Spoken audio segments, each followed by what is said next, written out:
Good afternoon, friends. I'm coming to you this afternoon with the thought of conflict. It's an interesting week for me so far. I've been involved in two situations that have involved conflict.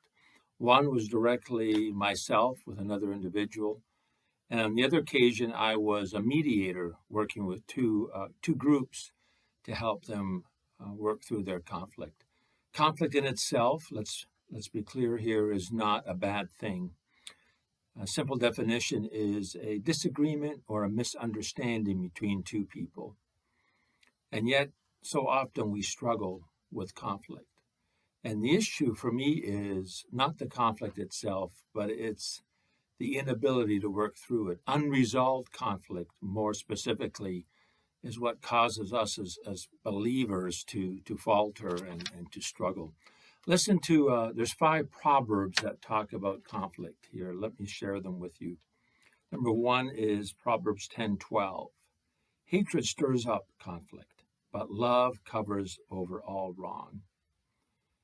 Proverbs 15:18. A hot-tempered person stirs up conflict, but the one who is patient calms a quarrel. Proverbs 16:28.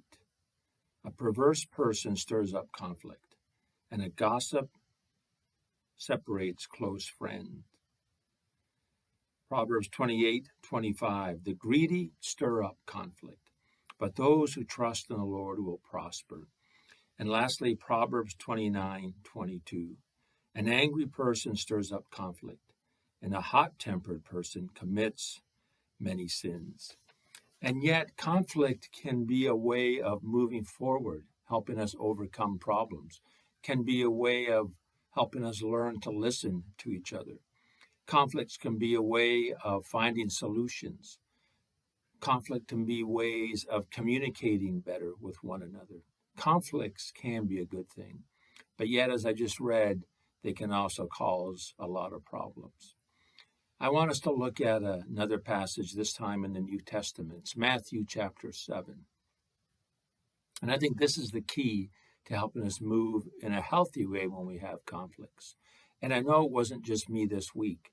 I know many of us wrestle and struggle with conflict, with misunderstanding and disagreements. But listen to this verse. I think it's a familiar passage to most of us, these 2 verses. Matthew 7, starting at verse 3. Why do you look at the speck of sawdust in your brother's eye and pay no attention to the plank in your own eye? How can you say to your brother, let me take the speck out of your eye, when all the time there is a plank in your own eye? And so here Jesus is teaching that when we're feeling anger, frustration towards someone, the first question we should ask ourselves is, what is my role? How have I contributed to the problem? And then we begin the conversation with the person by saying, I apologize for saying blank, or I apologize for doing blank. And that allows, hopefully, ideally, the other person to respond similarly.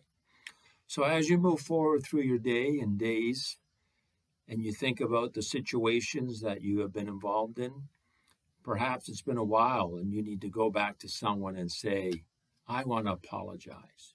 I want to own my part of the situation, my part of the problem, and move forward in a way that can bring forgiveness and reconciliation.